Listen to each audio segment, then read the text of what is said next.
కేటీఆర్ మళ్ళీ మళ్ళీ చెప్తున్నాం, నీ విషం ప్రజల మీద కక్కొద్దు. తెలంగాణ రైతాంగం నీకు ఓట్లేదని కక్ష కట్టొద్దు. నువ్వు వాళ్ళ మీద కక్షపూరితంగా రైతుల మీద కక్ష కట్టి చేస్తున్నావు. రైతులు కాని వ్యక్తులు రెచ్చగొట్టి, రైతులు కాని వ్యక్తుల్ని కలెక్టర్ల మీద దాడి చేపించి ఒక విధ్వంసాన్ని సృష్టిస్తున్నావు. విధ్వంసాన్ని సృష్టించడానికి పథక రచన చేశావు.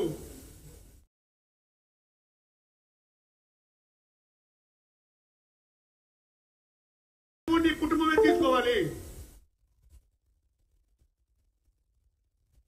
నువ్వు రాత్రి కూడా పథక రచన చేసి సామాన్యుల్ని రెచ్చగొట్టి భూములు లేని రైతులను అక్కడ పంపించి అధికారుల మీద దాడి చేసేంత తెగించావంటే ఎంత దుర్మార్గమైన ఆలోచన చేస్తున్నావు. ఈ రాష్ట్రాన్ని ఏం చేయదలుచుకున్నావు? 11 నెలల అధికారం లేకపోతే తట్టుకోలేకపోతున్నావు. ఈ రాష్ట్రంలో మా ముఖ్యమంత్రి గారు ప్రజా ప్రభుత్వం నడుస్తుంది. మేము చాలా స్పష్టంగా అన్ని వర్గాల్ని భాగస్వామ్యం చేస్తున్నాము. మీలాగా మేము పరిపాలించట్లేదు. మీకు స్పష్టంగా మళ్ళీ మళ్ళీ చెప్తున్నాము, మీరు ఏ విధంగా అయితే విధ్వంసం సృష్టిస్తామనుకున్నారో ఆ విధ్వంసాన్ని పక్కా నిలువరిస్తాము. మీరు అధికారుల మీద దాడి చేసి ఒక కలెక్టర్ని, ఒక జాయింట్ కలెక్టర్ని చంపుదామని హత్యా ప్రయత్నం చేశారంటే ఎంత దమ్ము ధైర్యం ఉండాలి కేటీఆర్ నీకు? చెప్పు. ఏమి చేయమనుకుంటున్నావా?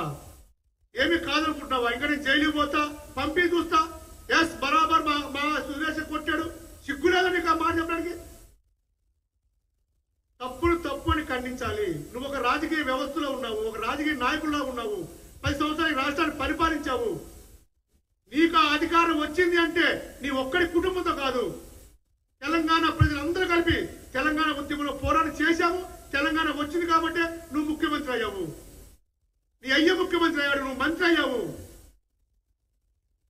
అరెస్ట్ గురించి మాట్లాడుతున్నావు. బరాబర్ అరెస్ట్ చేస్తారు.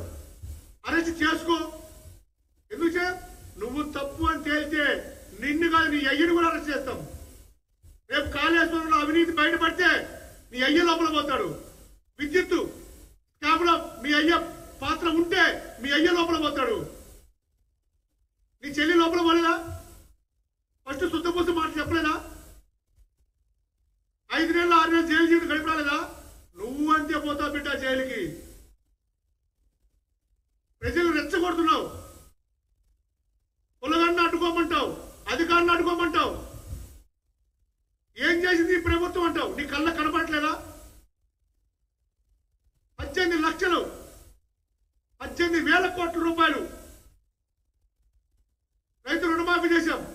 22 లక్షల కుటుంబాలకు లబ్ధి చేకూరింది. మీరు భ్రష్టు పట్టించిన విద్యా వ్యవస్థని ఈరోజు మా ముఖ్యమంత్రి గారు సరిదిద్దుతున్నాడు. వాళ్ళనే ఈ తెలంగాణకి పట్టుబొమ్మలు, రేపు పొద్దున వాళ్ళ భవిష్యత్తే తెలంగాణ భవిష్యత్ అని అనేక ప్రాథమిక పాఠశాలలు మీరు మూసేసిన 5,000 పాఠశాలలు ఈరోజు తెరిపిస్తున్నాడు. ఎన్ని కార్యక్రమాలు చేస్తున్నాం? నీ కళ్ళ కనబడట్లేదా? కేటీఆర్ మళ్ళీ మళ్ళీ చెప్తున్నాం, మీరు అనేక టీవీలలో మాట్లాడుతున్నారు. మిమ్మల్ని చూస్తుంటే ఏమనిపిస్తుందంటే, ఇప్పుడే మిత్రుడు ఎవరు గుర్తు చేశారు, పాత వెంకటేష్ సినిమా జెమినీ సినిమా ఉండే, ఆ సినిమాలో ఒక విలన్ ఉండేవాడు. మార్నింగ్ విలను, రాత్రి కూడా కామెడీ యాక్టర్. నీ లెక్కే ఫస్ట్ లో ప్రభుత్వం వచ్చిన కొత్తలో ఏం చెప్పావు? ఈ ప్రభుత్వం ఉండదు అన్నావు. ఈ ప్రభుత్వం 6 నెలలే ఉండదు అన్నావు. నీతో కాలా. బీజేపీతో కుమ్మక్కవి ప్రయత్నం చేశారు. నువ్వు, మీ అయ్య, మీ బావ, మీ కుటుంబం అంతా. అది మీతో కాలా. మళ్ళీ తర్వాత త్వరలో మనం కేసీఆర్ గారిని ముఖ్యమంత్రి చేసుకుంటా అన్నాం. నీ ప్రయత్నాలన్నీ విఫలమైనవి. పార్లమెంట్ ఎన్నికల్లో బీజేపీకి సహకరించారు. అనేక పార్లమెంట్ సీట్లు మీకు డిపాజిట్లు పోయినాయి. మీ పార్టీ మొట్టమొదటిసారిగా తెలంగాణ తరఫున మీ పార్టీ పార్లమెంట్ లో ప్రాతినిధ్యం లేకుండా పోయింది. మీ బతుకు అంత చెడిపోయింది. ఇంక నీ వల్ల కాలా. నిస్సాయంగా వెళ్ళిపోయావు, నిస్సులోకి వెళ్ళిపోయావు. ఇంకా అధికారం కల్లా నా పార్టీ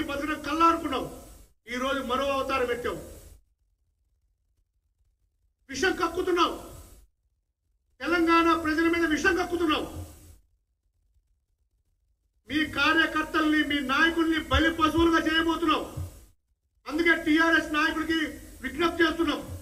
మిత్రులారా, కేటీఆర్ మాటలు విని మీరు గనక అధికారుల మీద దాడులు చేస్తే మిమ్మల్ని కూడా కేసుల్లో చేరిపోతారు. మిమ్మల్ని అడ్డం పెట్టుకుని కేసీఆర్ మళ్ళీ కేటీఆర్ అధికారంలో రావాలని చూస్తున్నాడు. మిమ్మల్ని రెచ్చగొట్టి మరో తెలంగాణ ఉద్యమంలో ప్రజలను రెచ్చగొట్టి అగ్గిపెట్ట హరీష్ రావు ఎట్లా చేశాడు, ఆ పాత్ర ఇప్పుడు ఈయన పోషిస్తున్నాడు.